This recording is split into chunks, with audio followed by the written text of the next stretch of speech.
clorito de sodio y el hipoclorito de calcio. Todos estos son compuestos de cloro que se utilizan para la desinfección de cualquier efluente líquido. ¿Por qué se utiliza mucho el cloro? Pues bueno, el cloro en verdad es el más utilizado de todos los desinfectantes químicos. Es muy eficiente, tiene un amplio poder oxidante, es bastante económico, por eso también, eso explica también por qué se usa tanto a nivel mundial. Y es uno de los principales compuestos que se ha utilizado y se sigue utilizando, a pesar de que el cloro es bien conocido, que genera muchos subproductos que son tóxicos, son dañinos, pueden ser cancerígenos hacia nosotros y también representa un peligro o puede hacer un daño al medio ambiente, a la vida acuática. Sin embargo, no se ha encontrado todavía un sustituto que reemplace totalmente el cloro. Sí hay otras tecnologías que vamos a hablar, otros compuestos químicos como el ozono que no generan residuos. Sin embargo, cuando se necesita mantener un cloro residual que garantice que durante la distribución, ya sea de un agua potable o un agua industrial, después de tratarla, pues cuando tú la mandas a los hogares o al punto donde se vaya a utilizar, no se ha encontrado todavía un compuesto químico que mantenga un residual que garantice que esa agua se mantenga inocua, que no vuelva a ser reinfectada por los microorganismos patógenos. Entonces, aunque se usen otras tecnologías, generalmente siempre se maneja un pequeño residual de cloro que garantice que ese líquido no se vaya a recontaminar una vez se tenga almacenado o durante el proceso de distribución.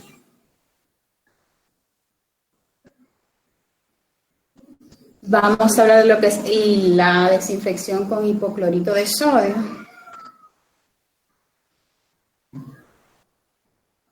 En el hipoclorito de sodio, generalmente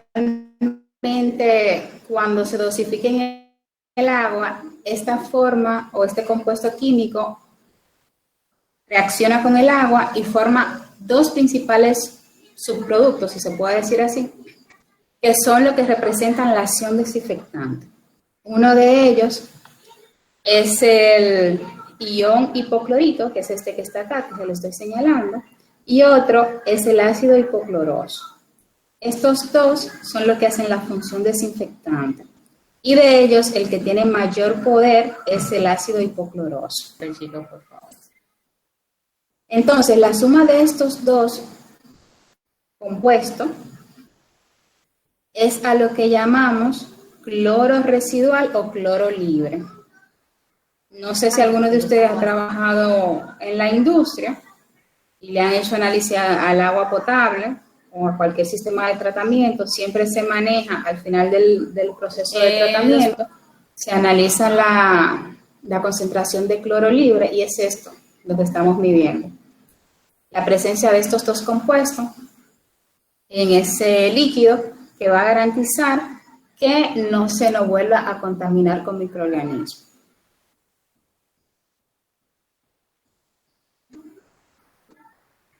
¿Cuál es el mecanismo de desinfección que utilizan los compuestos de cloro? Pues la oxidación, reacción con el cloro disponible, precipitación de proteína, modificación de la permeabilidad de la pared celular y mecanismo de disrupción e hidrólisis. Todo esto lo que hace es que le causa un daño al microorganismo, ya sea una bacteria o un virus, y hace que éste muera. Con estos compuestos químicos, en verdad se matan los microorganismos. En el caso de la lámpara ultravioleta, que es lo que vamos a ver el tema de mañana, pues no se mata el microorganismo. Lo que se hace es que se castra el microorganismo, para que ustedes lo puedan entender fácilmente. Porque lo que hace es que la lámpara ultravioleta inhabilita la capacidad de los microorganismos de multiplicarse. Causa un daño en su ADN y impide que esta célula se pueda multiplicar. Sin embargo, los desinfectantes químicos causan un daño tan grande a nivel celular que el microorganismo, ya sea una bacteria o un virus, pues muere.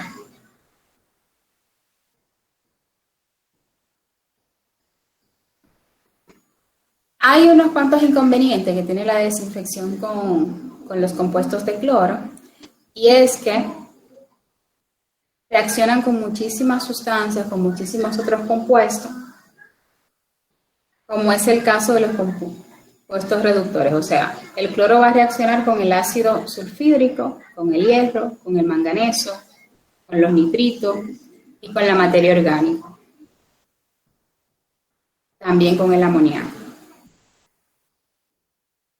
De aquí la importancia de que si se quiere optimizar la dosificación de cualquier compuesto de cloro cuando se estén utilizando en proceso de desinfección, pues se debe de tener un agua lo menos contaminada posible, porque si no, ustedes van a utilizar o van a tener que utilizar una cantidad de cloro bastante grande, porque antes de matar cualquier microorganismo va a reaccionar con la materia orgánica. Si el agua tiene amoníaco, va a reaccionar con ese amoníaco, o con los nitritos. Si tiene metales pesados, va a reaccionar con esos metales pesados. Entonces, una vez ha reaccionado con todos esos compuestos químicos que están presentes en el agua, es que va el poco cloro residual que quede, es el que va a reaccionar. Un momento, un momento, señor.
Maestra, hay personas que quieren... Bien, como le decía, como los compuestos de cloro tienen que reaccionar con todas estas sustancias, si el agua que se va a desinfectar o el líquido que se va a desinfectar está muy cargado con cualquier sustancia contaminante, pues el cloro primero va a reaccionar con esos compuestos, y el poco que queda residual, si es que queda algo, es el que estarán o el que tendrán disponible para poder realizar el proceso de desinfección.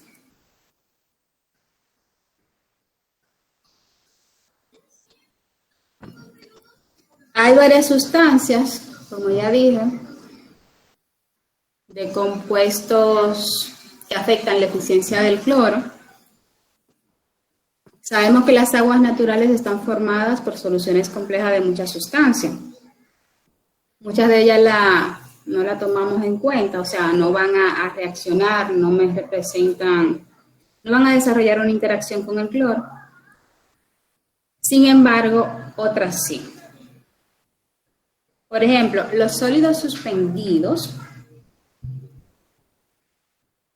ponen una barrera entre lo que son los microorganismos y el agente desinfectante, escudándolo o protegiéndolo. Entonces, no permite, en este caso que es el cloro, pero también pasa con los otros desinfectantes químicos, no permite que el agente desinfectante pues llegue a la célula microbiana y pueda realizar la desinfección. La materia orgánica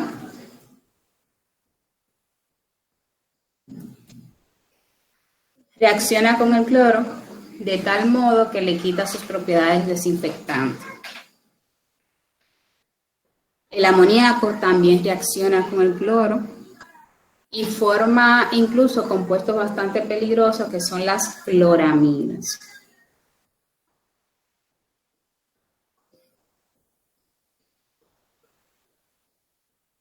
Y algo muy interesante es que la desinfección con estos compuestos de cloro va a depender de la alcalinidad y del pH que tenga el agua. A pH bajo, pues la acción desinfectante es más eficaz y es más rápida.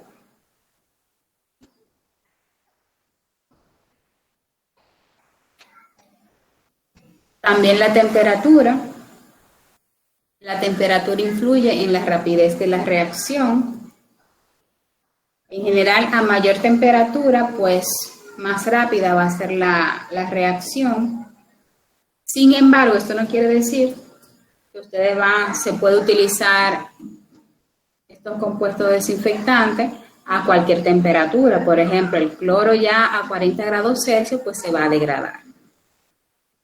Es más eficiente, por ejemplo, tú tratar o desinfectar un agua que esté a 28 grados Celsius, a 22 grados Celsius, que un agua que se encuentre a 10 grados Celsius. Pero no quiere decir que a 50, 60 grados Celsius, que tampoco sería muy necesario porque hay muchos microorganismos que a esa temperatura ya no representan un peligro. Por ejemplo, la Escherichia coli a 60 grados Celsius, pues se muere.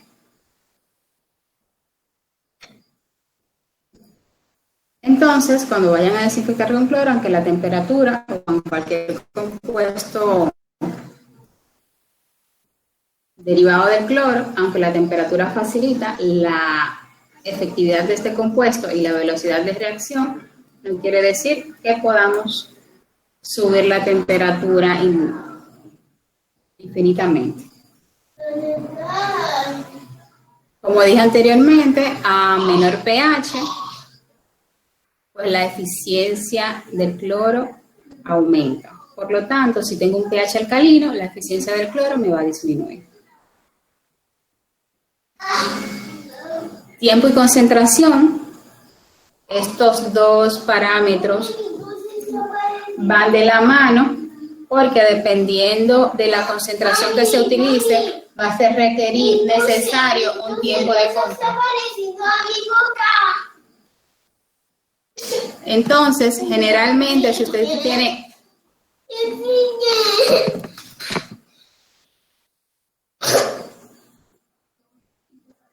Bueno, discúlpenme, señora, que este niño mire, está...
Discúlpenme, jóvenes. Bueno, ya estamos en vivo, pero ya estamos acá.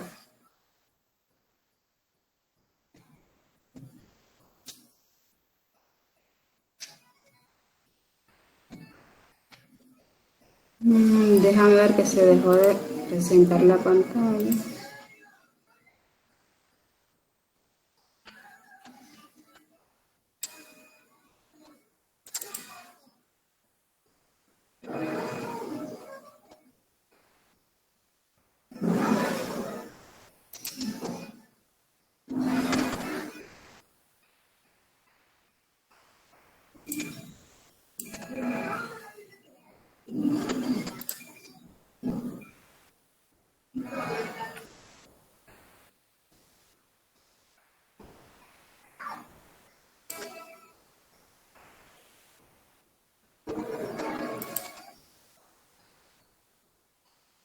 ¿Pueden ver mi pantalla ahora?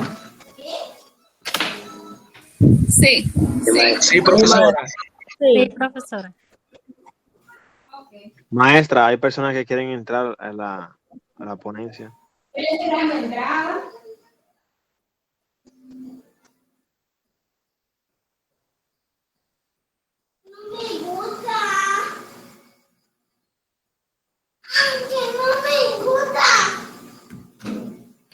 le estoy dando entrada a los chicos que están solicitando. Muchas gracias. Lo que ocurre es que hay algunos que están usando el link viejo, no el link nuevo. Sí, porque no estoy recibiendo ninguna notificación, lo estoy haciendo con el celular y no hay nadie, o sea, no hay nadie en espera. Sí, hay que decirle que entren por el link nuevo, porque yo estaba entrando por el viejo, y desde que entré por el nuevo ya me dieron acceso. Por favor, Ronnie, escríbele por el chat porque tengo el teléfono. Ya lo enviamos el código por el grupo grande, no hay problema. Ok. Bien. Entonces nos quedamos con el tiempo y la concentración. En verdad, la desinfección, cuando utilizamos productos químicos, en el caso de los compuestos de cloro, necesitan de un tiempo de contacto entre el líquido que se esté desinfectando y el químico. Normalmente, el tiempo de contacto que se da cuando trabajamos con compuestos de cloro, ya sea el hipoclorito de sodio y el de calcio, se le dan de 30 a 40 minutos entre unas concentraciones. Bueno, va a depender, porque la concentración de cloro que se vaya a utilizar va a depender de la cantidad de microorganismos que estén presentes en ese líquido. Pero normalmente un agua de pozo que se vaya a tratar con agua potable, a tratar por un tratamiento de agua potable, pues con 2-3 ppm es más que suficiente cuando tiene una alta carga contaminante. Siempre se debe dejar un residual de cloro de 1 a 0.5 ppm dependiendo de la trayectoria o del recorrido de la tubería de distribución que se tenga.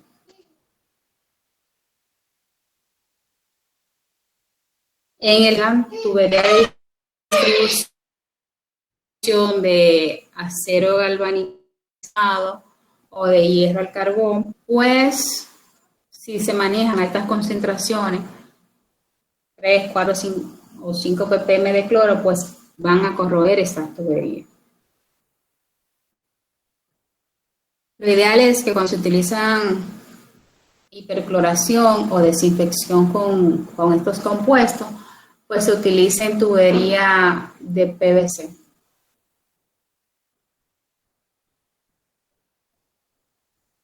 Porque aunque crean que no, el acero inoxidable no es inmune al cloro. Una alta concentración de cloro corroe fácilmente, ya sea un tanque o tubería de acero inoxidable. Yo he visto tanques donde se han utilizado 4 o 5 ppm de cloro de acero inoxidable y el cloro lo oxida. Ahora vamos a hablar de la desinfección con dióxido de cloro.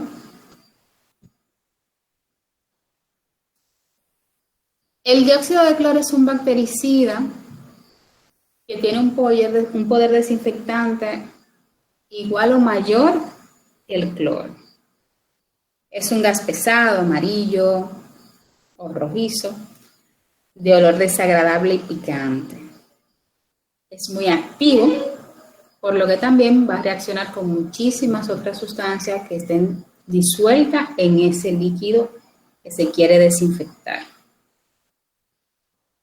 Reacciona mucho con los compuestos fenólicos y se forman lo que son los clorofenoles. Tal vez ustedes se pregunten qué son los fenoles, pero son compuestos orgánicos que son muy utilizados en la agricultura como herbicida. También muchas veces cuando ven toda esa hierba mala que crecen por ahí, pues lo que les rocea son productos para eliminar esa hierba indeseable, pero tienen fenoles, compuestos fenólicos. Cuando ese exceso de ese producto que utilizan llega a las fuentes de agua subterránea y esa agua después se toma para alimentar un sistema de tratamiento de agua y esta se desinfecta con cloro, con cualquier compuesto de cloro, pues se forman lo que son los clorofenoles. Los clorofenoles son compuestos cancerígenos que pueden ser absorbidos a través de la piel y causan daño a la salud. Son regulados y por eso es que también el uso del cloro siempre está bajo el debate de si usarlo o dejar de usarlo, porque en verdad se forman muchos subproductos que son dañinos. Estos clorofenoles pueden ser removidos a través de carbón activado. El carbón lo absorbe siempre y cuando estén en concentraciones por debajo de 2 miligramos por litro. Si están en concentraciones mucho mayores, pues hay que irse a otras tecnologías para remover. Pero lo bueno del caso es que normalmente las plantas potabilizadoras, aparte de que sí, siempre o generalmente se tiene una desinfección del agua cruda con cloro, pues dentro de sus sistemas o de sus etapas de tratamiento tienen lo que son los carbones activados y estos filtros pues sí retienen estos compuestos, los clorofenoles.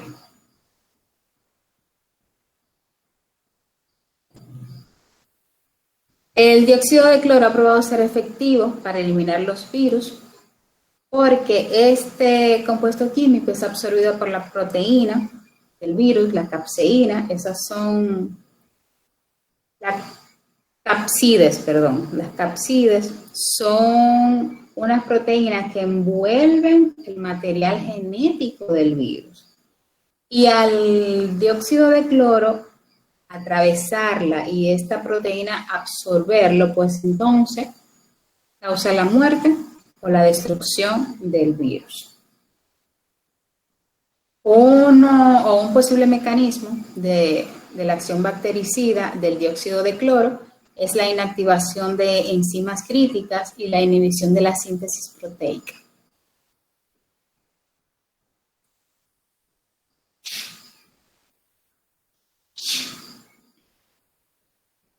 El dióxido de cloro se tiene que producir in situ. Quiere decir que si yo quiero tratar o desinfectar cualquier efluente con este compuesto químico, yo tengo que tener una planta donde se produzca el dióxido de cloro.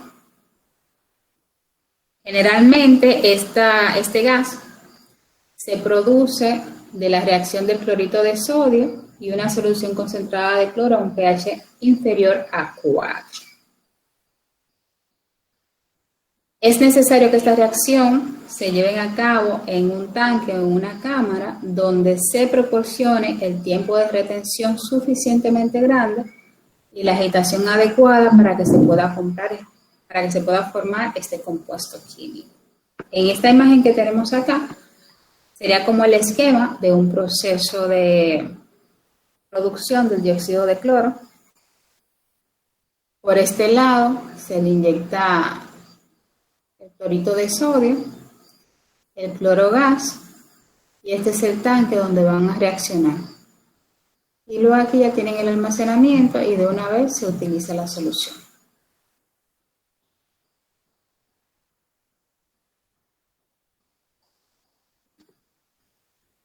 El dióxido de cloro puede formar clorito y clorato.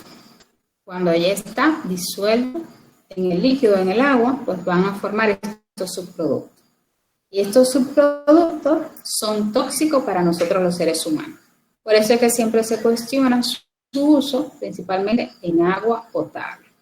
A diferencia del hipoclorito de sodio y el del calcio, pues este compuesto se degrada rápidamente, por eso es que se tiene que fabricar in situ. O sea, donde se va a utilizar, ahí mismo se fabrica porque se degrada muy rápido. Y al degradarse rápidamente, pues no va a reaccionar con el amoníaco ni con muchos otros compuesto que reacciona el hipoclorito de sodio y lo hace menos dañino, menos nocivo. Genera menos subproductos que son tóxicos. Pero aunque genere menos subproductos que son tóxicos, genera estos dos subproductos que sí son tóxicos para nosotros. ¿Tienen alguna pregunta hasta acá?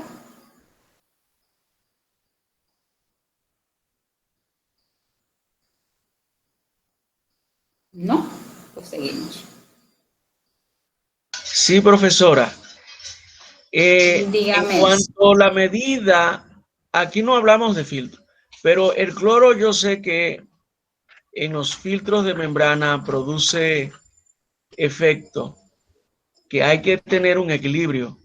Más o menos en qué equilibrio o proporción se debe utilizar cuando se está tratando agua con el sistema ósmosis principalmente, en proporción de cloro. ¿Qué cantidad de cloro se podría utilizar para que el filtro no se dañe y pueda haber una buena regeneración en el sistema? Las membranas de ósmosis inversa no toleran nada de cloro. Los fabricantes te dicen que tienen que ser las concentraciones menores a 0.01 miligramos por litro. Entonces, cuando se utiliza cloro o cualquier agente oxidante, porque no está solamente el cloro, cualquier agente oxidante te van a degradar las membranas de ósmosis inversa. Hago referencia a la de ósmosis inversa porque hay otros tipos de membrana, por ejemplo la de ultrafiltración, que toleran muy bien altas concentraciones de cloro, pero la de ósmosis inversa no. Lo que se hace es que si se va a tratar el agua cruda con el cloro, que es lo más normal, porque ¿qué pasa? Cuando yo tengo un agua cruda, esa agua tiene muchísimos compuestos contaminantes. Tiene sólido, a veces tiene color, tiene una elevada turbidez, puede tener metales pesados, puede tener dureza, entonces va a tener muchísimos contaminantes. Que no, algunos de todos lo que yo le acabo de mencionar no son contaminantes críticos, son contaminantes que fácilmente tú remueves y no implican un problema mayor. Ahora, ¿por qué se utiliza cloro? Porque el cloro te garantiza que aunque tú tengas que usar un exceso de este compuesto químico, pues una vez se reaccione, ya sea con lo sólido, te elimina el color que tenga el agua, tal vez el olor y el sabor, con cualquier compuesto orgánico que tenga, pues te va a matar los microorganismos. En el caso de la lámpara ultravioleta, si tú tienes un agua con 10 ppm de sólido suspendido, la lámpara no te va a desinfectar esa agua, porque la radiación no le va a llegar. Si tienes un agua muy dura, tampoco, porque con el tiempo esa dureza te va a incrustar el cuarzo de la membrana y va a impedir también que la radiación ultravioleta, que es la que te inhabilita el microorganismo, pues tampoco va a hacer su función. Entonces, por eso es que siempre el agua cruda normalmente se desinfecta por desinfección química. Y el producto químico más utilizado pues es el cloro, en cualquiera de sus modalidades. Ahora, ¿qué pasa? Una vez tú lo utilizas, si tu sistema tiene un sistema de ósmosis inversa, si tu planta tiene un sistema de ósmosis inversa, pues tú tienes que garantizar, ya sea con filtros de carbón o dosificando un agente reductor como el bisulfito de sodio, que te va a reaccionar con el cloro y lo va a neutralizar. Entonces ahí tú garantizas que a la membrana no le llegue cloro. Aparte de que tú tengas estos sistemas, lo más recomendable es que tengan un control automático a través de sensores y controladores de ORP que si detectan que por X o por Y, ya sea que si estás usando filtro de carbón, el filtro se agotó, o si estás usando la neutralización con bisulfito de sodio, que es un agente reductor, y el operador se le olvidó recargar el tanque dosificado, Pues, si le llega la alta concentración de cloro, el sensor lo detecte y mande a parar la entrada de agua a la ósmosis. Porque una vez una membrana de ósmosis inversa tiene contacto con 0.5 ppm de cloro, pues esas membranas ya van a estar comprometidas. Y como ustedes saben, esas membranas son bastante costosas. Y en las industrias tú no puedes darte el lujo de dañar una membrana porque se le pasó la mano con la dosificación del cloro. O no se percataron de que la declorinación no estaba funcionando. ¿Alguna otra pregunta? Sí, profesora, yo tengo una pregunta. Dígame. Vimos que decía que el cloro no es muy efectivo para pH alto. Entonces, yo quiero saber, usualmente uno utiliza cloro cuando, por ejemplo, tiene agua en la casa. ¿Eso es efectivo o no? Sí, porque el agua de la casa generalmente tiene un pH neutro. Cuando hablamos de pH alto, es cuando ya tú tienes un pH por encima de 8, 9, vas a tener que usar más cloro. Y ya en 9 y pico no te va a ser eficiente. Pero el pH que normalmente utilizamos en nuestra casa es un agua que se puede decir potable hasta cierto punto. Normalmente anda en un pH entre 6,5 y 7,5. Y en ese pH el cloro trabaja súper bien. No hay problema con eso. Para tener ya un pH. ¿Sí, Jonathan? En términos de, disculpe. No, para tener un pH por encima de 8 ya es que hay algo. O sea, un agua normal, el agua que llega a nuestros hogares. Porque déjeme decirle algo, el agua que trata la CAS y el sistema de alcantarillado o el Estado, nosotros hemos hecho muestreo en las plantas de tratamiento de ellos y el agua la tratan bien, es un agua buena, el problema está en el sistema de distribución de agua. El sistema de distribución tiene muchísima fuga y se va contaminando en el camino. Y normalmente el agua de la CAS lo que tiene es contaminación microbiológica. Después tú le haces los análisis físico-químicos, dígase dureza, turbidez, que son los más comunes, pH y demás, y cumplen bastante bien. El problema está en que en la distribución tienen su fuga, esa fuga no se corrige, y por ahí se te va contaminando microbiológicamente. Jonathan, ¿qué preguntas tenías? Ok. Sí, bueno, una pregunta. No se escucha bien.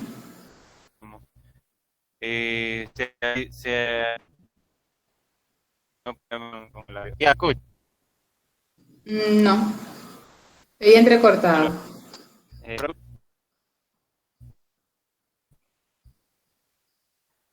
Bueno, Escríbela por el chat.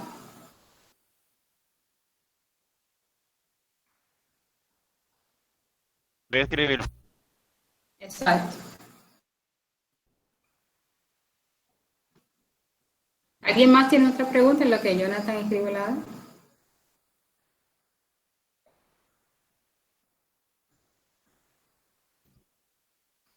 Bien.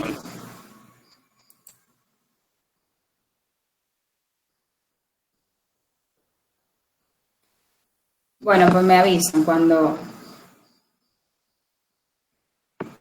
hayan escrito la pregunta y entonces vamos a continuar con la presentación.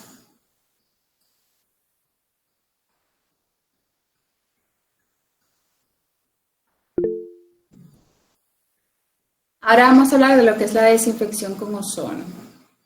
Profesora, ya está la pregunta de Jonathan. ¿Quiere que le Sí, por favor, me dígame. iba a preguntar si quería que la leyera. Bueno, Léanla, por favor. ¿Cuál es la concentración permitida de cloro en el agua potable? Dice Jonathan Zapata.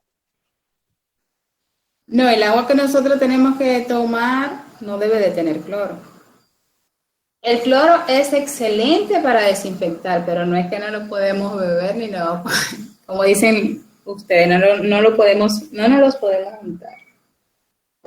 Yo entiendo. ¿Perdón?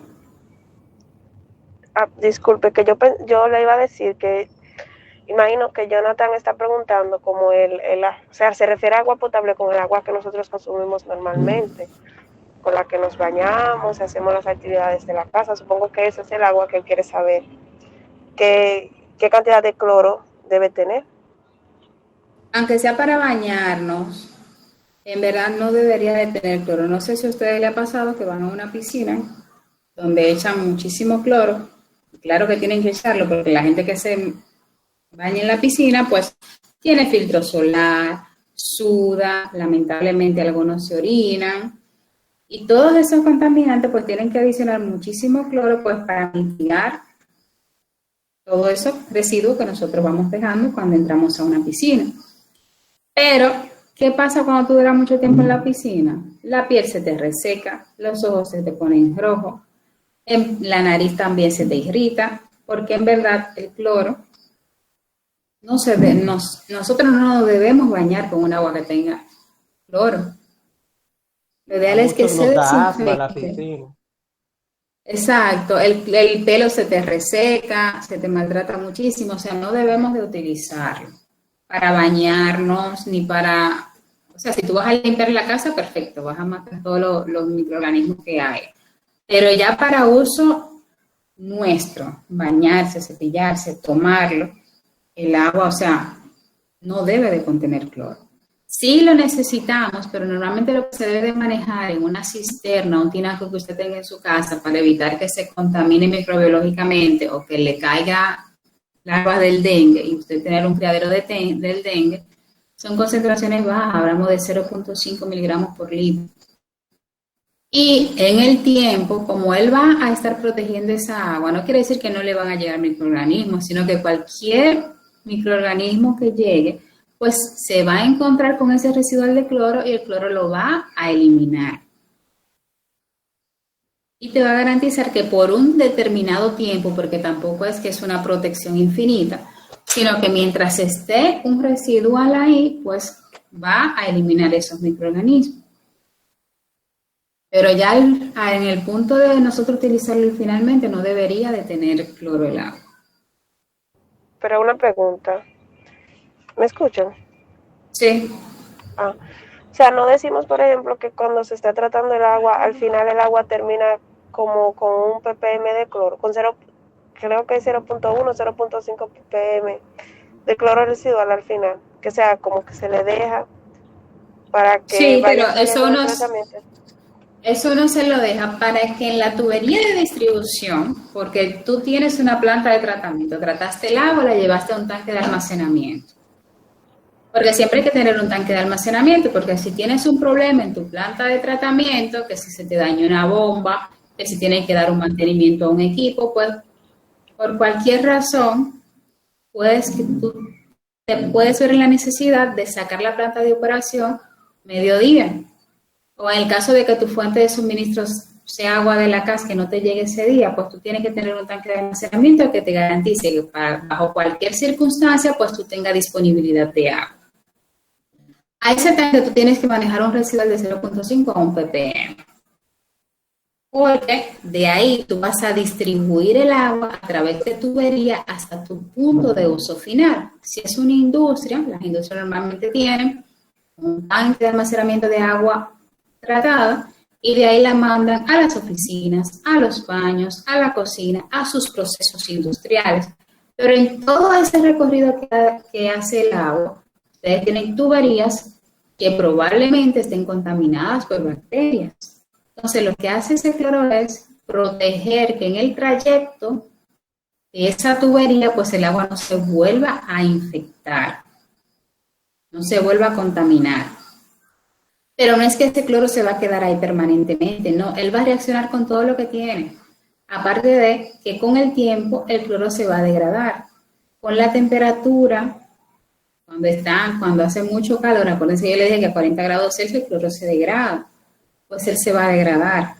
No es que tú le dosificaste esos 0.5 y él se va a quedar ahí 8 horas, 10 horas y ese cloro va a quedar siempre en 0.5. No. Incluso cada vez que tú entre agua nueva a ese tanque de almacenamiento de agua, pues esa agua nueva debe de tener, se le debe de inyectar ese cloro residual. ¿Me di a entender? Sí.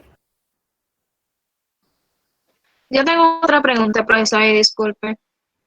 Ujú. No tiene que ver exactamente mucho con el tema. Es en base a las instituciones dominicanas que tengo una pequeña duda al respecto. ¿La CAS trata el agua e INAPA la distribuye? La CAS, yo entiendo que la trata, incluso dependiendo del sitio, porque por ejemplo en los pueblos ellos tienen lo que se llama la CORA.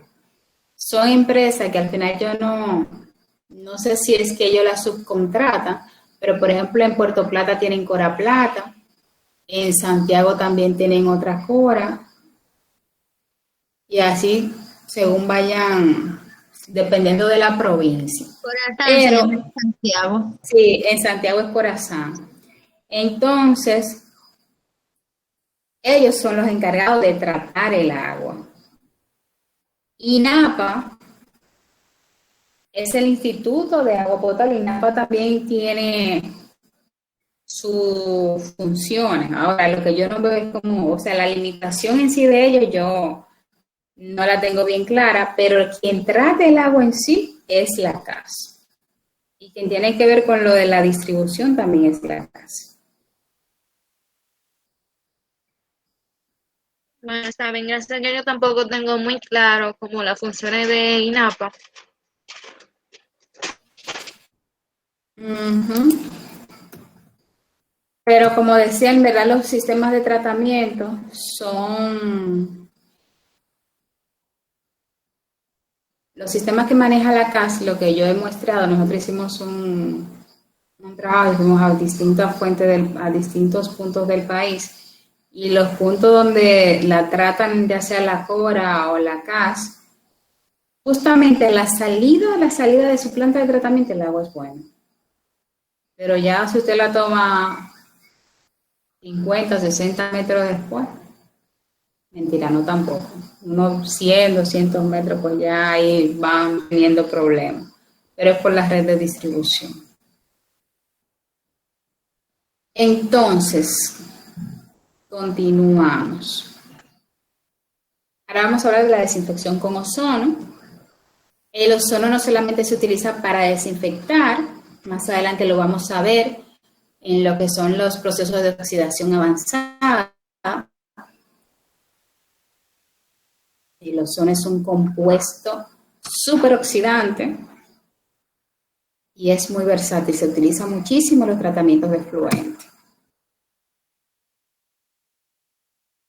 Como ustedes saben, el ozono está habla de oxígeno. Entonces, el oxígeno que nosotros normalmente, o el que está en mayor proporción en la naturaleza, es el oxígeno molecular, que es un gas diatómico. Pero cuando este oxígeno molecular, pues, reacciona y se une en otra molécula, forman una molécula triatómica, que es el ozono. En verdad, el ozono es bastante reactivo porque es una molécula muy inestable. Entonces, como es inestable, él tiende a ceder. Es un agente oxidante porque él tiende a ceder o a donar sus electrones para conseguir una molécula estable del oxígeno, que es el O2. Entonces, por eso, tiene un poder oxidante grandísimo para poder mantener una estabilidad molecular. El ozono, al igual que el clorogas, que el dióxido de cloro, como vimos, pues hay que producirlo o generarlo en el sitio. No de que envasarlo, almacenarlo y después distribuirlo. Normalmente lo que se hace es en sitios. Sí, hay plantas donde usan unos pequeños cilindros, pero eso no es lo recomendable. Normalmente en plantas envasadoras pequeñas de agua, puede ser que usen los cilindros, pero en verdad los generadores de ozono vienen de todos los tamaños. Y hay de todos los tipos. Vienen unos chinos que son súper económicos. Entonces, lo más recomendable es que sea in situ. Como ustedes pueden ver acá, el potencial de oxidación del ozono es el mayor de todas las sustancias que le puse acá. Todos estos son compuestos químicos que se utilizan como agentes oxidantes fuertes y también en el proceso de desinfección. Abajo del todo, aquí van en orden ascendente, el de menor potencial de oxidación es el dióxido de cloro, le sigue el hipobromito, luego el cloro libre, el hipoclorito, peróxido, y el que está en el top es el ozono. Ustedes ven, cuando hablamos, el hipoclorito tiene 1.48, es el potencial de oxidación, el ozono tiene 2.07, muchísimo mayor. Acá a la derecha, estos son generadores de ozono. Este es uno pequeño, este creo que es de unos 10 gramos por hora que produce. Estos ya son generadores industriales que te generan una gran cantidad de ozono. Normalmente la acción desinfectante del ozono con los microorganismos se produce de la siguiente manera. Él actúa sobre la pared o la membrana celular, produciendo una reacción de doble vínculo con los lípidos resultantes. Y la célula se descompone. También actúa sobre la superficie de la célula del microbio, en las enzimas o la enzima del microbio la oxida, y actúa sobre la pared celular y la permeabilidad de la célula.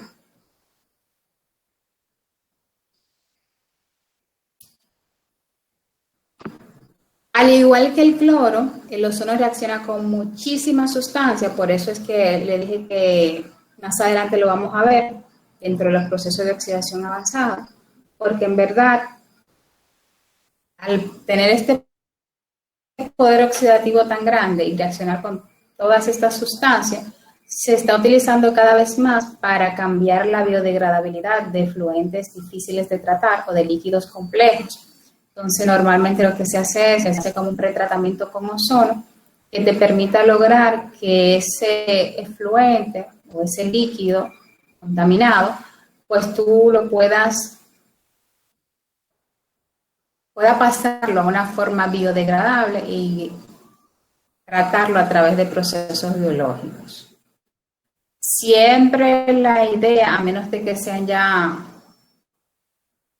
líquidos o efluentes líquidos bastante contaminantes, que sea prácticamente imposible tratarlo por sistemas biológicos, la idea es usar los sistemas biológicos porque son los más económicos. Como pueden ver en este cuadro, el ozono puede reaccionar con la DQO, la DBO y el COT, que es el carbono orgánico total. Todos estos compuestos consumen ozono y la demanda del mismo va a depender del grupo funcional o estructural de los compuestos que estén formando esta DBO, esta DQO o este COT. Los materiales húmicos también demandan mucho ozono y descomponen el mismo. Los materiales únicos son materia orgánica, normalmente rico en carbón orgánico biodegradable, se utilizan mucho en lo que es la agricultura porque tienen muchísimos nutrientes.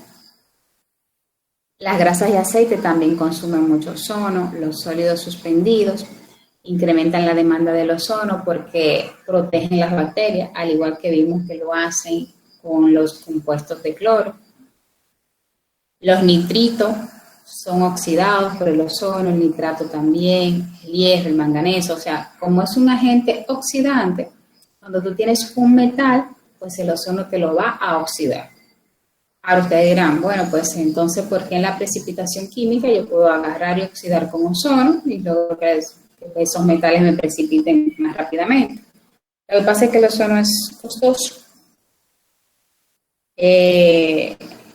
Tener un generador de ozono implica un consumo energético, porque normalmente lo que hace es que toma aire del ambiente, lo pasa por una corriente eléctrica y entonces se genera lo que es el ozono. Acuérdense también que el aire solamente tiene un 21% de oxígeno y el resto es nitrógeno. Entonces, solamente es el oxígeno que tú vas a tomar. Entonces, la eficiencia del generador pues es bastante reducida cuando se alimenta directamente con aire. Y si lo vas a alimentar con oxígeno molecular, pues ahí sale más costoso porque tú tienes que comprar ese gas. El pH también afecta la tasa de descomposición del ozono. Aquí tenemos esta tabla que me pareció muy importante y es a qué concentraciones tú garantizas la inactividad de estas bacterias o virus o protozoos. Cuando ustedes ven esto que está acá, que es o logaritmo, el 2, 3 y 4 en logaritmo, eso lo que te dice es la cantidad de bacterias. 1 representa a 10, pero el 2, 100, porque son múltiplos de 10. Entonces te va a decir cuál es tu población microbiana. Por ejemplo, aquí me dice que el cloro libre, yo voy a tener concentraciones o debo de mantener concentraciones de 0.1 a 0.2 miligramos por minuto por litro de líquido tratado, en este caso es referente al agua, para poder desinfectar un agua que tenga 10, una población de bacterias.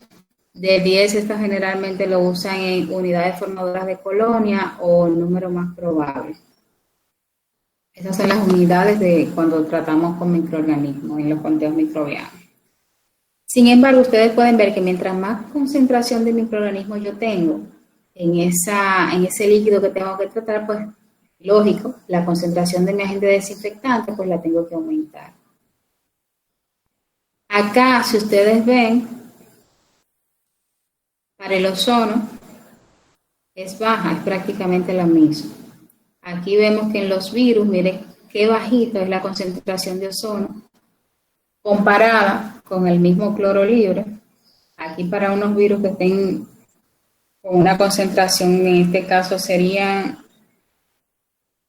de 10.000 unidades formadoras de colonia de microorganismos, yo necesitaría entre 0.6 a 1 miligramo por minuto por litro de esa agua. Sin embargo, si hablo de cloro, sería de 6 a 7 miligramos por minuto por litro. Si usamos el dióxido de cloro, aquí vemos que es mucho mayor, de 12 a 20. Todo va a depender de la concentración y del microorganismo. Si es una bacteria, si es un virus o si es un protozoo.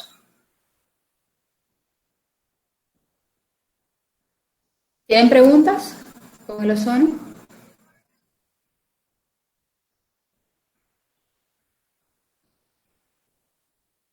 Sí, profesora, yo tengo una. Si el ozono es tan costoso, ¿en qué proceso sería factible utilizarlo? Por ejemplo, mira, en agua potable es costoso, pero hay que utilizarlo. Porque después que se tratan, por ejemplo, todas esas embotelladoras de agua, después que el agua pasa por todo su proceso, digamos, de desinfección, filtrado, remineralizado. Recuerden que el agua que no se bebe debe de ser mineralizada, porque si no, estamos quitándole los minerales a nuestro cuerpo. Después de todos esos procesos, pues se tiene que manejar con ozono, porque el ozono te va a garantizar que esa agua te dé una mayor vida útil. Generalmente se se le inyecta ozono. Eso sí, una vez que se le inyectó el ozono, se tiene que dejar en cuarentena unas 48 horas, porque si tú tomas esa agua donde se le inyecte el ozono, así desde que se le inyectó, sin durar esas 48 horas de cuarentena, pues tiene muchísimos, o sea, te hace daño. Eso te da desde diarrea, náusea, vómito, de todo. Pero una vez pasada esas 48 horas, esa agua puede durar hasta un año sin degradarse, sin que sea contaminada por ningún microorganismo. Entonces, ahí es costoso, pero el beneficio que tú tienes, y como lo vas a usar en pequeña cantidad, pues es súper necesario.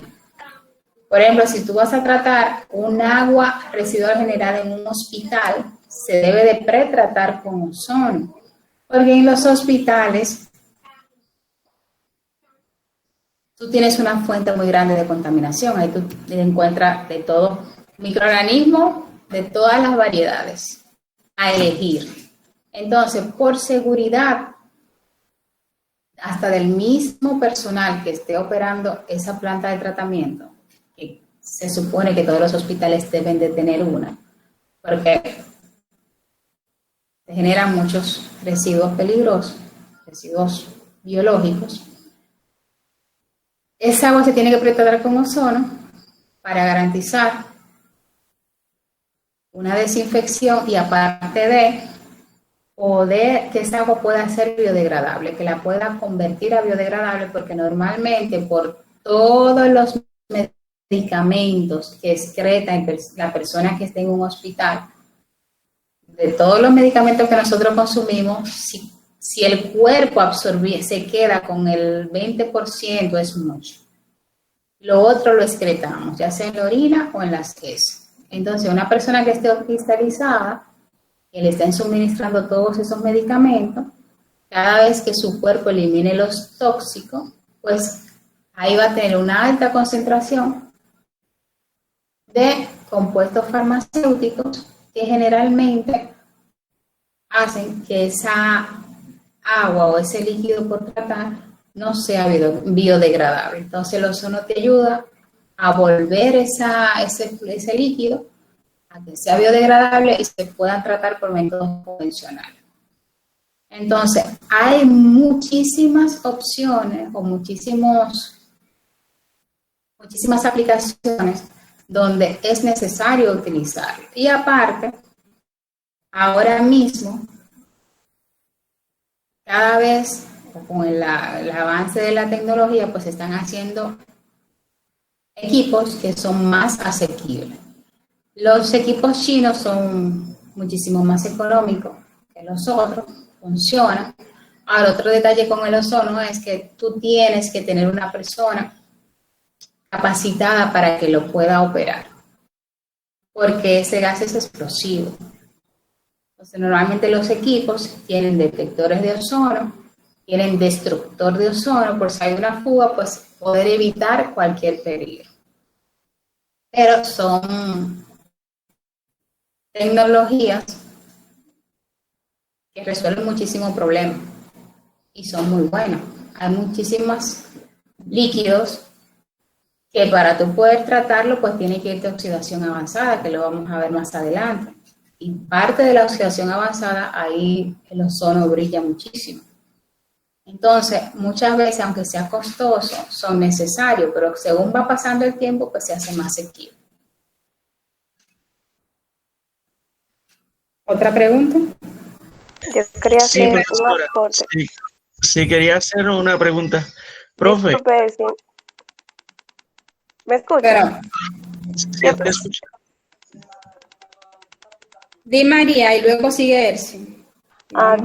Que quería hacer un aporte a lo que preguntó mi compañera Cindy y corroborando con lo que usted estaba diciendo también, es que el ozono, por ejemplo, lo que es la industria cosmética, muchas veces esta es una forma de poder tratar esas aguas, como la oxidación avanzada, como usted mencionó.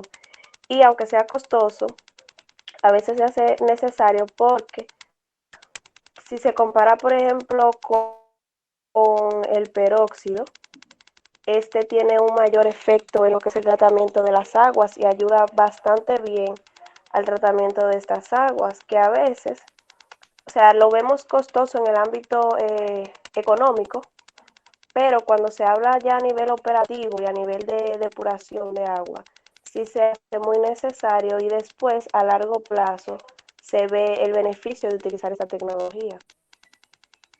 Pues sí. Jersey.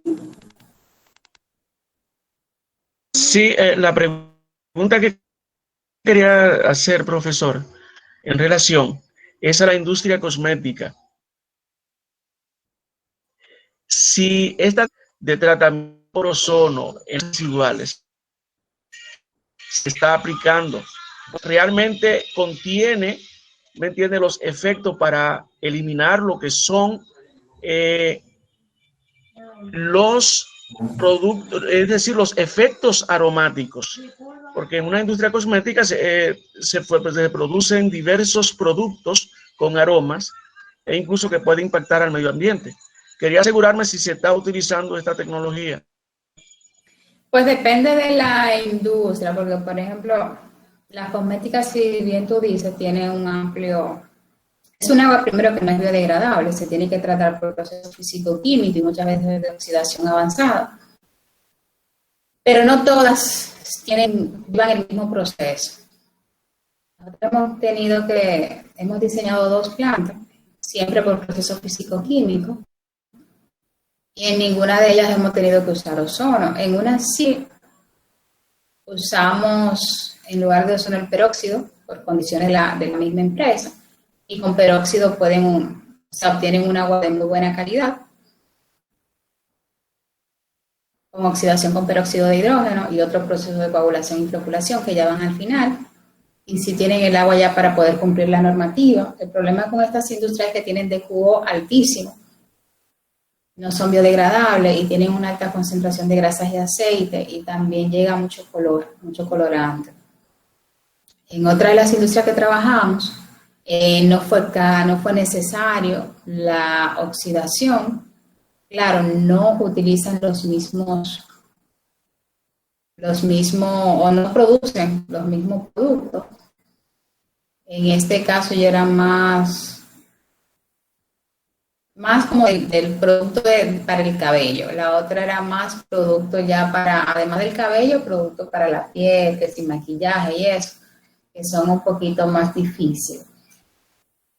Pero en el caso de productos para cabello y cremas y eso, en uno de los clientes, simplemente con proceso de coagulación, floculación y filtración mineral, pues pudimos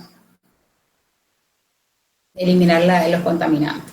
Lo que le quiero decir con esto es que siempre cuando se tienen industrias así, hay que conocer el proceso de ellos, cómo ellos desarrollan sus productos, qué materia prima utilizan, caracterizar sus aguas y hacer pruebas piloto con esa agua, porque lo que te funcionó en una planta no necesariamente te va a funcionar en la otra.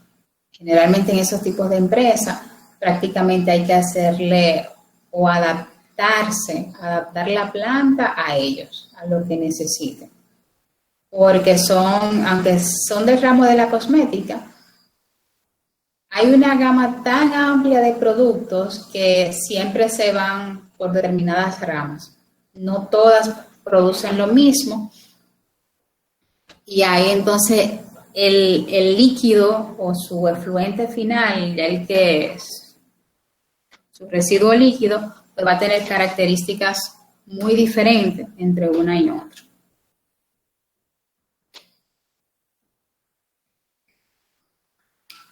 Entonces, vamos a continuar, si no hay más preguntas. Maestra, dígame. Escúcheme. Sí, yo tengo una pregunta. ¿Sí? Mire, yo he visto en algunos procesos de osmotización de agua, de procesar agua para embotellar, y he notado que en los procesos de embotellamiento de agua en presentaciones de 5 galones para consumo en el hogar, después del tanque o después del tratamiento con ozono, el agua pasa por una lámpara ultravioleta, pero sin embargo, el agua que se va a embotellar en presentaciones individuales no pasa por la lámpara ultravioleta. Entonces, yo quiero saber, como usted ha dicho, que el agua tratada con ozono necesita un periodo de cuarentena. Entonces, yo quiero saber si la lámpara ultravioleta elimina el ozono del agua o no. Sí, en verdad lo degrada. La lámpara ultravioleta te lo va a degradar. Normalmente cuando tú utilizas el ozono en una embotelladora, tú lo tienes que usar después de tu tratamiento. Esa sería la etapa final. Porque la idea es que ese ozono se quede activo ahí y te haga la función de eliminar el microorganismo y te alargue la vida útil del agua, que es tu producto final. Entonces, no deberían de pasarlo después que dosifican el ozono por una lámpara ultravioleta, porque la lámpara ultravioleta te lo va a degradar. Y sí deben de mantenerlo en cuarentena para poder garantizar que cuando la persona lo ingiera, pues no le vaya a causar un daño. Pero si ellos le están inyectando el ozono y después lo pasan por una lámpara ultravioleta, no están haciendo nada. Entonces, maestra, escúchame, en ese sentido, o sea, porque argumentan algunas que el riesgo, ¿verdad? O sea, como yo estoy procesando un agua y la estoy colocando en un botellón, probablemente ellos argumentan que ese botellón puede llegar más rápidamente o directamente desde la planta al consumidor. Entonces, el riesgo de que esa agua contenga ozono y le haga el efecto negativo al consumidor, y entonces eso puede traducirse como que el proceso de la planta no está realmente tratando el agua adecuadamente. Entonces, hay también un riesgo ahí de que la planta de alguna manera u otra no garantice tanta inocuidad en el agua al no tratarla con ozono, o al tratarla con ozono, pero entonces cuando pasa por la nube, ya ese efecto que va a hacer el ozono en esos 2 días de cuarentena no se dé, y por lo tanto el agua pueda en el anaquel, en el supermercado, en el colmado, en un tiempo rápido dañarse. Miren, yo no soy la persona más indicada para darle buenas recomendaciones del agua del botellón. Yo estoy en contra del agua del botellón. ¿Por qué?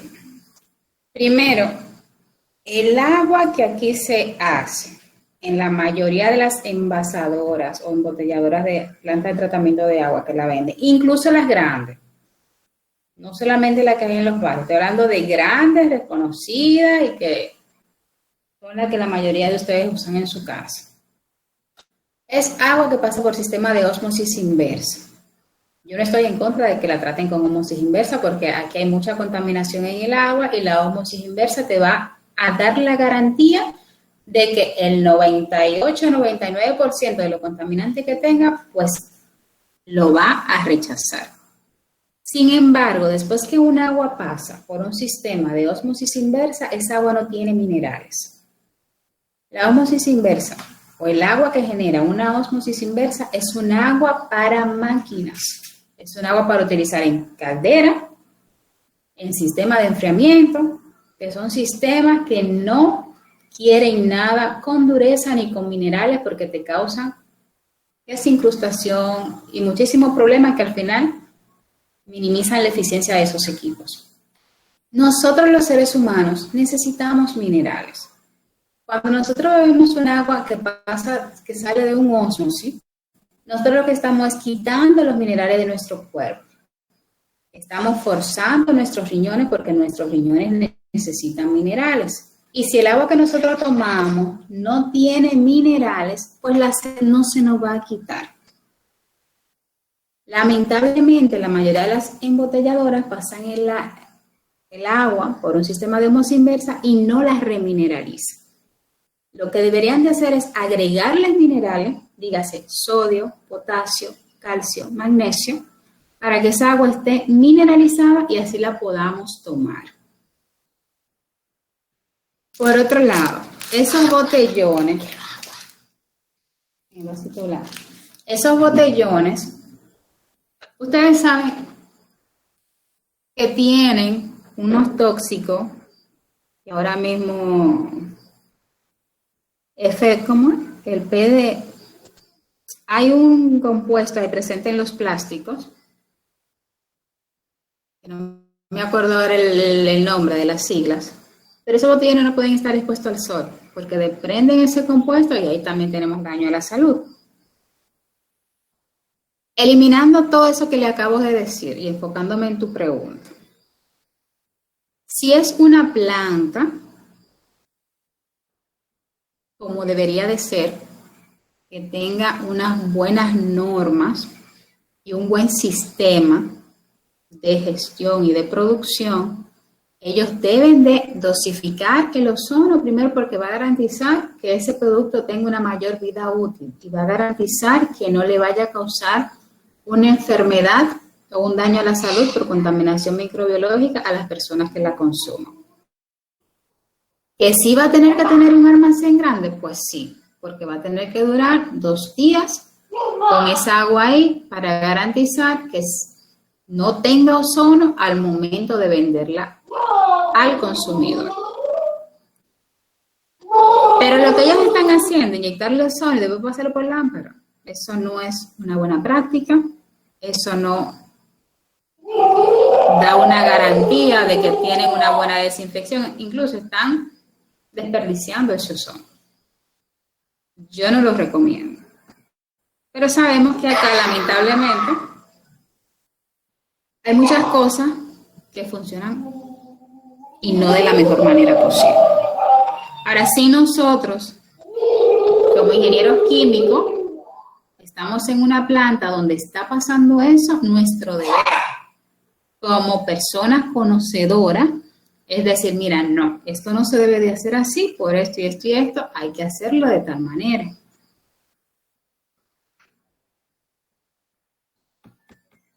Entonces, lamentablemente, ya sea que ellos inyecten el ozono y la vendan de una vez, o inyecten el ozono y después le quiten la lámpara ultravioleta, de las dos formas es una mala práctica.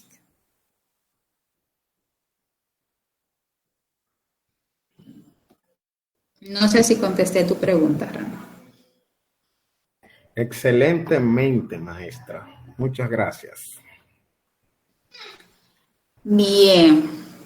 Chicos, denme 2 minutos porque tengo, en verdad vamos a tomar un receso de 10 minutos porque tengo la garganta seca, necesito tomar agua. No hay problema. Ok, denme 10 minutos nada más.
Bien, jóvenes, estamos de vuelta.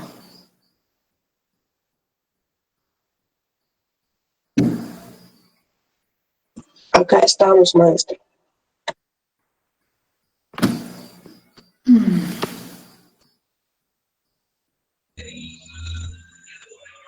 Bien, seguimos. ¿Hay otra pregunta? ¿Hay alguna pregunta más? Sí, profe, estamos aquí.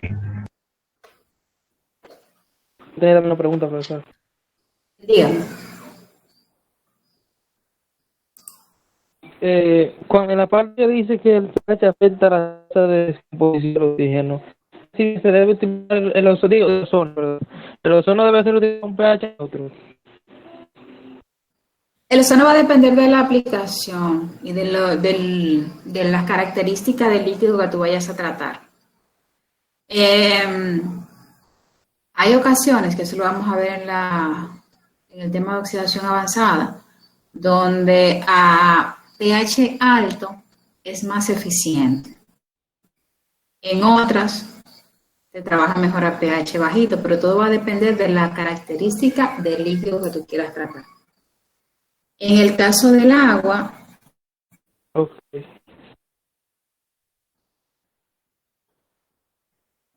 se dejó de compartir mi pantalla, ¿verdad? Sí. Déjame ver. Ya va, déjame ponerla de nuevo.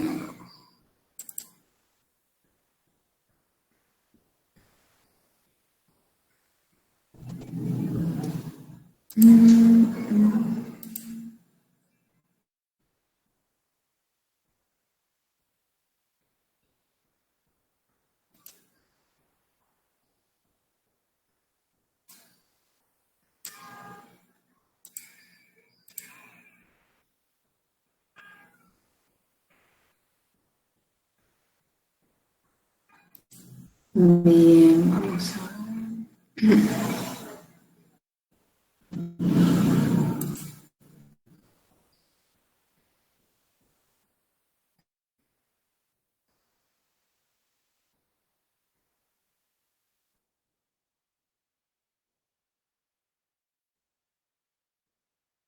En verdad, cuando está el agua, el pH del agua, y como lo que si quieres esa desinfección, pues el ozono trabaja muy bien. Es un pH neutro.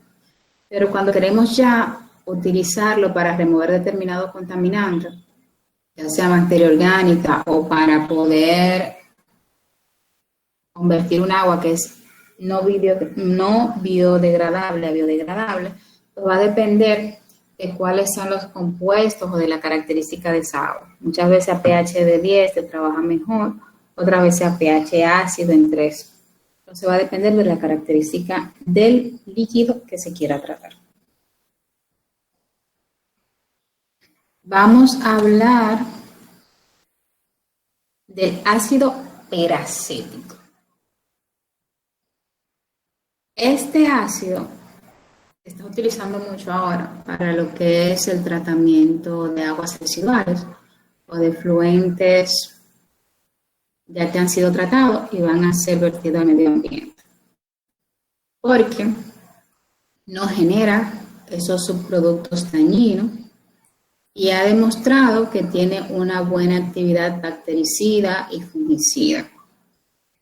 El ácido peracético normalmente se utilizaba en lo que eran los hospitales y la industria de alimentos, como aquí dice, como agente bactericida y fungicida, y ahora se ha querido utilizar en lo que es el tratamiento de agua porque no genera esos subproductos tóxicos. Este compuesto en verdad es una mezcla de lo que es el ácido acético. No sé si ustedes saben, pero ácido acético es el vinagre. Lo único que el vinagre que usamos en casa está diluido. El ácido acético viene hasta un 98% de concentración y a esta concentración es que se utiliza para poder generar el ácido peracético. Entonces contiene ácido acético, peróxido de hidrógeno, ácido peracético y agua. Entonces, esta mezcla en equilibrio es lo que se vende como ácido peracético. No es afectado por el pH, trabaja muy bien en un amplio rango de pH. requiere un tiempo de contacto corto y presenta una alta tasa bactericida y viricida. O sea, es muy efectivo a la hora de eliminar los microorganismos. El ácido peracético, ¿qué podemos decir de él? Bueno, ahora mismo, por ejemplo, cuando tú vas a tratar un agua para verter al medio ambiente, si lo haces con cloro, la norma te exige que tienes que tener concentraciones por debajo de 0.5 miligramos por litro. Si lo haces con lámparas y tu punto de vertimiento está lejos, pues te puede llegar a pasar que la lámpara ultravioleta en el camino, porque la lámpara ultravioleta te da una desinfección en el momento. En el camino, si la tubería de descarga, si tiene un recorrido largo, pues cuando vayan a tomar el muestreo en el punto de vertimiento, que ahí es donde se toma, por normativa ambiental, te puede salir una no conformidad. Con el ácido peracético tú garantizas que se elimine, o sea, tienes el beneficio de que te matan muy bien los microorganismos y no te genera todos estos subproductos que te genera el cloro. O sea, no es dañino para nosotros ni para el medio ambiente. Ahora sí, preguntas de toda la presentación de la clase de hoy. Yo tengo una pregunta. En cuanto a costos, ¿Sí? ¿cómo es el ácido peracético en comparación con los demás métodos de desinfección? O sea, ¿es más costoso que el ozono? O porque de todos ellos tengo entendido que el ozono vendría siendo como el más costoso. ¿Cómo sería el ácido peracético? Sí, el ozono sería el más costoso. El más barato, como siempre, es el cloro, por eso es que lo usamos más. Y el ácido peracético está como en un término medio, es menos costoso que el ozono, pero claro está, es muchísimo más costoso que el cloro. Entonces, todavía hay o sea, no están usados, se está empezando a usar para el tratamiento de aguas residuales. Sí, en alimentos y en los hospitales se usa mucho, porque en la industria de alimentos te exigen que todos los productos que tú vayas a utilizar y que puedan tener contacto con el alimento en sí, pues tienen que ser grado alimenticio. Entonces, el ácido peracético cumple con eso. El tratamiento de aguas residuales no es tan usado, ahora que está empezando a usar y todavía la gente le tiene como sus reservas.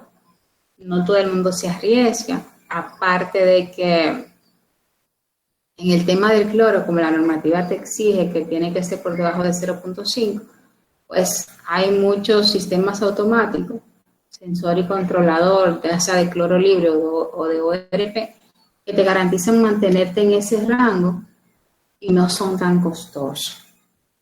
Entonces todavía no está muy difundido, pero sí es más caro que el cloro, pero es más barato que el ozono. Él está como en un punto medio. Ok, gracias. Bien. Bueno, jóvenes, ustedes le di chance a leerse lo que yo les subí hoy al grupo. Leímos algo, maestra, sí. Sí, maestra. Déjenme presentarlo.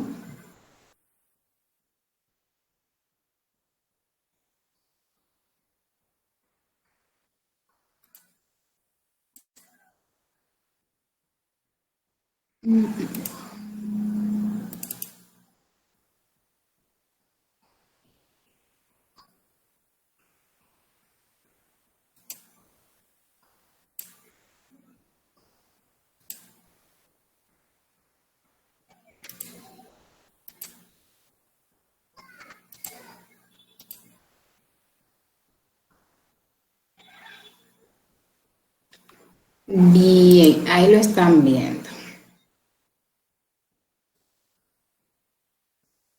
Cuéntenme, ¿qué le pareció este artículo?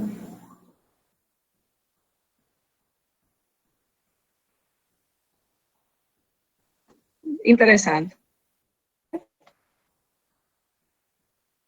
Díganme qué aprendieron de él. ¿Qué cosa nueva aprendieron de acá? Bastante versátil, muy versátil. Bien, algo nuevo que yo pude aprender fue acerca del tratamiento terciario mediante el uso de oxidación química, que realmente era una alternativa que no conocía. Y principalmente en este artículo se habla de la oxidación con ozono, que usted nos estuvo comentando acerca de. Y nos dice que el ozono es un poderoso oxidante para el agua cruda y las aguas residuales. Reacciona con la materia orgánica de dos formas distintas. Una de las mismas es por oxidación directa por medio del ozono molecular, que lo estuvimos viendo en la clase del día de hoy, y la otra es mediante la formación de oxidantes secundarios, como radicales libres, principalmente hidróxido. Esto es, como decía, la reacción indirecta. Actúa principalmente el ozono sobre aquellos compuestos orgánicos en donde existe doble enlace carbono-carbono y también sobre los alcoholes primarios. Puede romper la estructura de la materia orgánica natural y ayuda también a que se formen compuestos, o sea, al romper la materia orgánica, obviamente esta se degrada y me va a formar compuestos que son ya más simples, como ácidos carboxílicos, carbohidratos y aminoácidos. Es cuanto. Bien, ¿quién más? Mayelin, profesora. Sí. En esta prueba se hicieron pruebas con ozono en varias concentraciones y lo que se hizo fue un fraccionamiento de la materia orgánica disuelta con dos resinas. Una resina se utilizaba para separar lo que era la materia orgánica hidrofóbica de la transfílica. Tengo una pregunta al respecto, y también de la hidrofílica. Entonces se vio que cuando el agua estaba cruda tenía una mayor concentración de materia orgánica hidrofóbica, mientras que cuando estaba ozonizada tenía una mayor concentración de la materia orgánica disuelta hidrofílica, lo que permitía que se hiciera una mejor separación de lo que es la materia orgánica que se encontraba presente en estas aguas. Yo tenía una pregunta, profesora, y es que ahí habla de lo que es la materia orgánica disuelta transfílica, y no me quedó muy claro qué es eso. Intenté investigar y no encontré ninguna información al respecto. Transfóbica. No, es transfílica, dice aquí. Transfílica, dice. Hay una que se transfílica, Déjame ver. en la parte de la conclusión creo que de Mayelin, o en la parte de, no sé, algo así. Dice que yo leí la palabra y tampoco entendí el concepto. Está en la página 6, en una de las conclusiones. Dice materia orgánica disuelta. En la página 6 hay un cuadro como resumen. Dice transfílica, pero también el proceso se encargaba era básicamente como de separar la hidrofóbica de la transfílica y luego de la hidrofílica. Sí, materia orgánica. Ustedes saben lo que es hidrofóbica e hidrofílica. Es la transfílica. A ver, después de la segunda.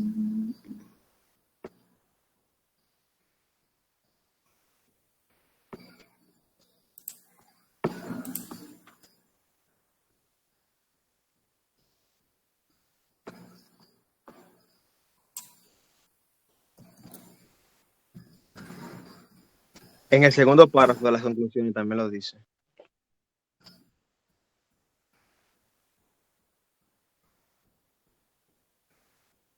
Déjame ver, lo estoy revisando.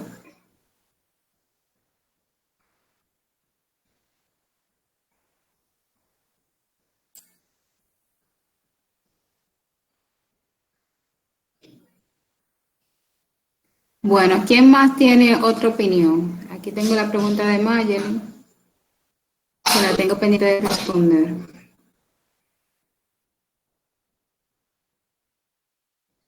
Bueno, otra opinión en cuanto al experimento, también se trató de determinar el tiempo más indicado para dejarlo la ozonización. Entonces ellos hicieron una prueba en 10 minutos y la continuaron hasta los 20 minutos y se dieron cuenta que a medida que pasó el tiempo fue mucho mejor la remoción de la contaminación. Sí, en verdad también, aunque el ozono tiene un tiempo de contacto bastante corto, y lo comparamos con lo que es el cloro, todos estos ensayos tú tienes que hacerlo a nivel de prueba piloto, porque ahí es que vas a ver cuál es el tiempo idóneo, cuál es el pH idóneo, qué concentración de ozono tienes que darle. Todo eso se hace a través de prueba piloto. Y acá sí me gustó que ellos lo utilizaron para ver cómo les removía toda esta materia orgánica, y era como para mostrarle una aplicación, una de varias, porque el ozono se utiliza muchísimo en diferentes, o sea, tiene muchísimas aplicaciones. En tratamiento de residuos de fluentes líquidos es muy versátil. ¿Alguien más quiere dar su opinión? Una pregunta, maestra. Entonces, luego que pasa la ozonación, ¿verdad? Es necesario... No se escucha bien. Déjame ver cómo hago. ¿Me escucha mejor ahora? Sí. Luego que pasa la ozonación, ¿verdad? Es necesario realizarse el procedimiento de fraccionamiento de la materia orgánica. Porque, ¿Luego que se hace? La ozonación, o sea, después que se le aplique el ozono con las diferentes...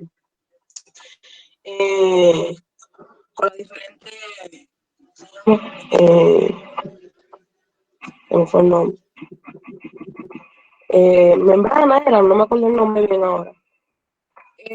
Ellas pasan por ese proceso, ¿verdad? Una de 10 minutos, otra de 20 minutos. Me parece que con una concentración de 25 miligramos sobre el litro, ¿verdad? Entonces yo pregunto, después de eso, ellos toman esas muestras, que una era de 4 y la otra de 8, con las membranas de 4 y de 8, ¿verdad? Entonces yo pregunto, es necesario, yo veo que después ellos hacen lo que es el fraccionamiento de la materia orgánica, ¿verdad? Donde utilizan la última, o sea, porque fue la que dio mejor resultado. Es necesario, después que tú haces la ozonación, pasar a ese proceso, obligatoriamente. No, eso no es obligatorio. Ellos sí lo hacen porque necesitan saber cuál es la característica de esa materia orgánica, porque materia orgánica es todo lo que tenga carbono orgánico, pero tú tienes una gama muy variada. Entonces, cuando ellos hacen la fragmentación, es como para tener el detalle de todo eso que se sabe que es materia orgánica. Que, por ejemplo, si yo hago una DBO o un DQO, yo tengo ahí, sé que, o principalmente el COT, que es el carbono orgánico total, yo sé que esa concentración es materia orgánica, pero no sé a qué tipo de materia orgánica yo me refiero. Si yo quiero saber cuál es exactamente el tipo de materia orgánica que tengo, pues tengo que hacer esa fragmentación. Pero esto aquí ellos lo hacen porque es un artículo. Estos son pruebas a nivel de laboratorio y tú lo que quieres es profundizar y saber al detalle que tú tienes. Ahora, ya cuando uno se va a una industria, tú lo que quieres saber es que tu DBO y tu DQO estén en cumplimiento. Y si te exigen 50 y tú llegas a 20 o a 30, pues eso está excelente. Tú no vas a poner, o sea, no tienes la necesidad de hacer un fraccionamiento para ver de esos 20 miligramos por litro, cuánto corresponde a X compuesto y cuánto a Y compuesto. O sea, eso no es no es necesario. Ok, entonces simplemente para uno determinar el tipo de materia orgánica que estamos analizando, que quede en cada proceso. Exacto. Ok, gracias, maestra. De nada.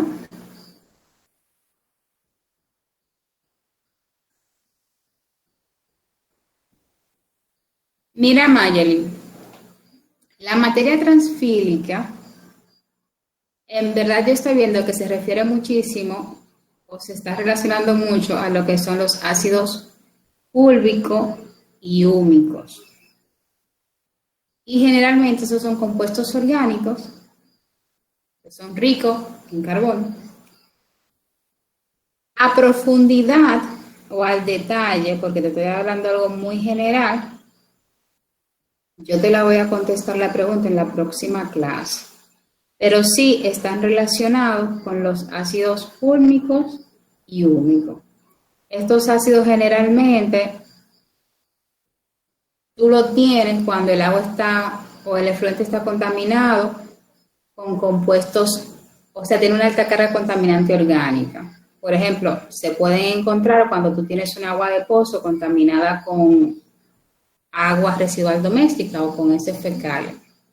Estos compuestos generalmente te dan un tono amarillento al agua y te dan también el mal olor por todos esos compuestos orgánicos que tienen, pero se relacionan con estos ácidos. Como tienen una alta concentración de materia orgánica, entiendo que por eso es que ellos los separan en esos tres componentes, entre las sustancias hidrofóbicas, las transfílicas y las otras, ¿cuál fue la que vimos por ahí? Hidrofílica. Hidrofílica, exacto. Pero esta de la materia orgánica transfílica se refiere más a estos ácidos.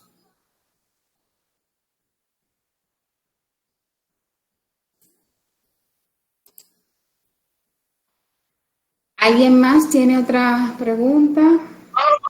Sí, profesora, en relación al artículo,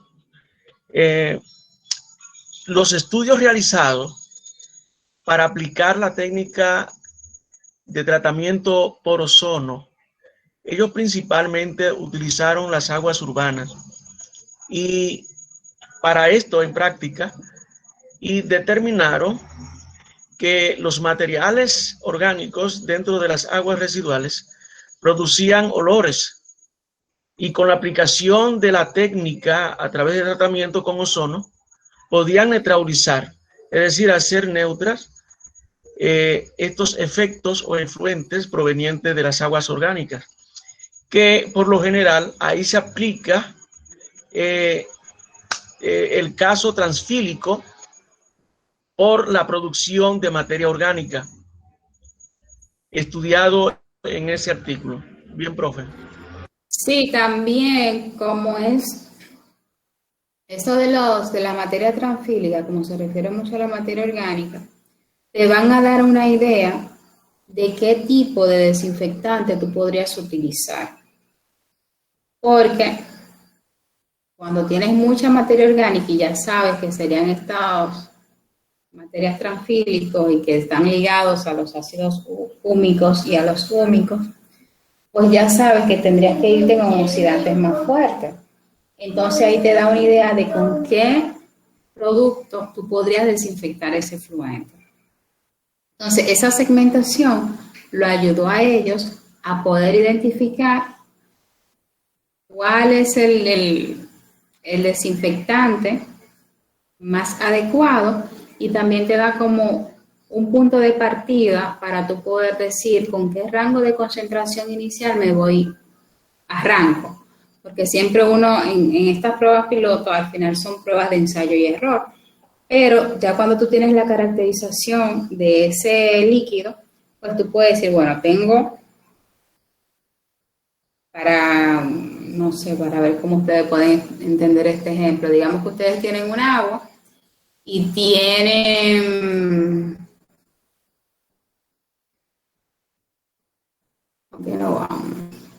el agua tiene, digamos, una dureza en La norma te dice que la puedes manejar de 200 a 500, pero tu agua tiene una dureza de 1500. Bueno, tú sabes que puedes agarrar y remover tu dureza a través de ablandadores de agua con resina de intercambio catiónico.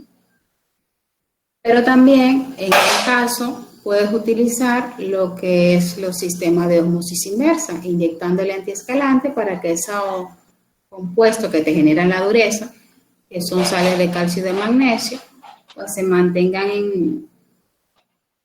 en suspensión y la membrana lo elimina en forma de rechazo. Ahora, al final, por esta característica del agua, tú podrías decir, me voy con una tecnología o con la otra. En el caso de los ablandadores sabemos que mientras más dureza yo tenga en el agua, tengo que poner ablandadores de mayor capacidad y tengo que hacer regeneraciones más frecuentes.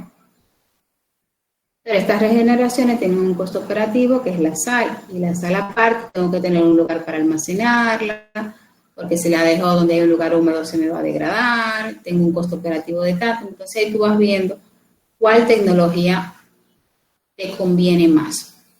En el caso de este artículo, entiendo que tener esa segmentación de la materia orgánica que ellos tienen, pues le permitió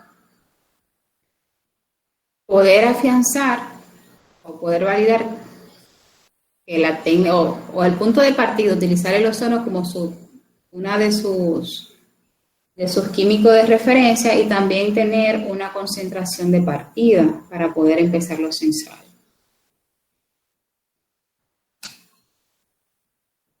¿Alguna otra pregunta?